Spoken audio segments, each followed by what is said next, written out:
Hi everybody, it is Courage Tuesday where I share with you how and where the courage work shows up in my real life in building up the amazing excitement for the launch of my online course.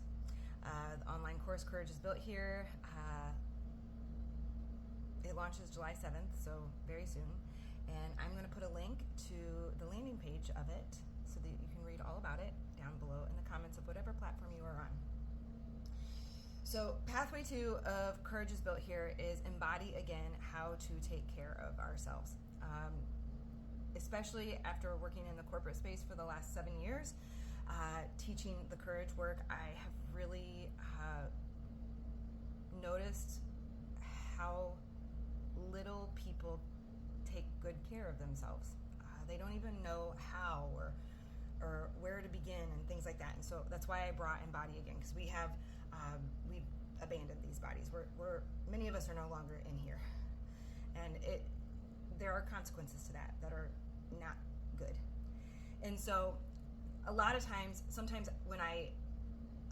actually, almost every event, when I talk about how to that, I believe pretty much all of us, most of us would benefit from having true routine in our days, a morning routine and a nighttime routine, much like when we were children. And so there's this element of when we are little, our bodies and our brains aren't so convoluted with things. They actually they work more like they are supposed to.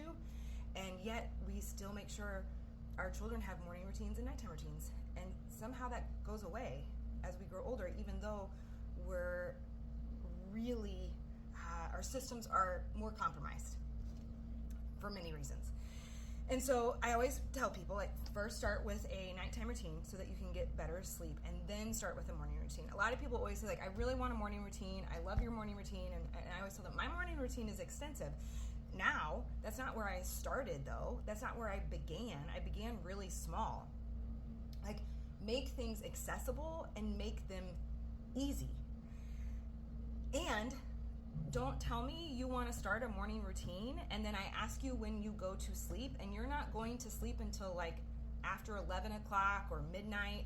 And then when I ask you what are you doing from 8 to 11 or 9 to midnight or whatever in those hours, and you're doom scrolling or binging Netflix, don't tell me you want to start a morning routine. You're not going to be able to. You're setting yourself up for failure.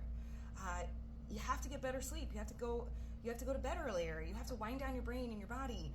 And even if you're a night owl, I get it. Some of us are night owls, some of us are morning people. Work within how you are naturally wired. Doom scrolling and binging Netflix or whatever platform you're watching your series on right before bed, hours before going to sleep, is not helping you begin a morning routine.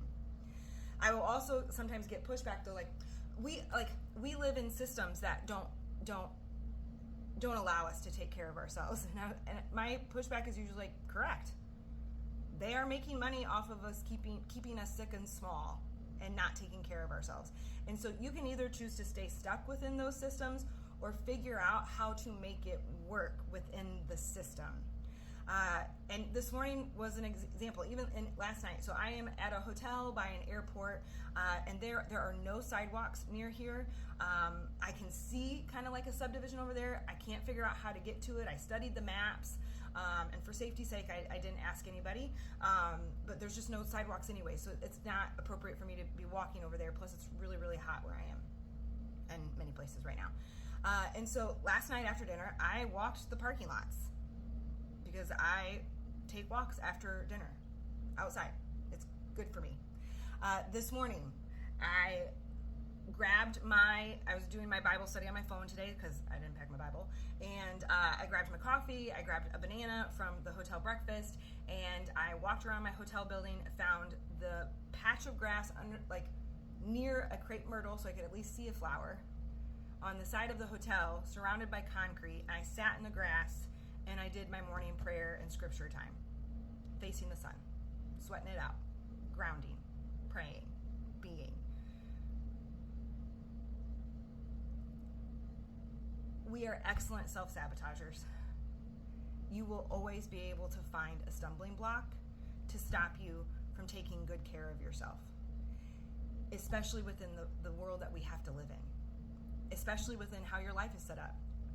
You are busy. You have a to-do list that is never done. You have people that are relying on you. I know this. And what I also know is that if you do not start taking care of yourself, there is a consequence to it. For some of us, like me, your body will stop you.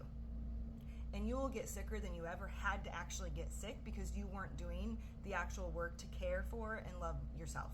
I mean, I teach this for a living and I still got super, super sick. And I don't know if I'll ever fully recover. Or there's going to be consequences to your relationships. They feel empty, full of resentment. You keep score because you're not first meeting yourself with care and love. You cannot give what you do not have. If you cannot meet yourself with true care and love, filling yourself up first, it's not going to come out of you. You are not serving from your heart when you do anyways, because you're not giving from a place of fullness and care and love. Love your neighbor as yourself. For me, a lot of times when I read that scripture, I remember, like, I don't think most people know how to love themselves. So it's no wonder we're struggling to love our neighbor. And a lot of people struggle to love themselves because they've never seen an example of people taking care of themselves, or they also think there's not a God that loves them. There is. Bottom line, though, you can't give what you don't have. Take better care of yourself. Show up and follow through for you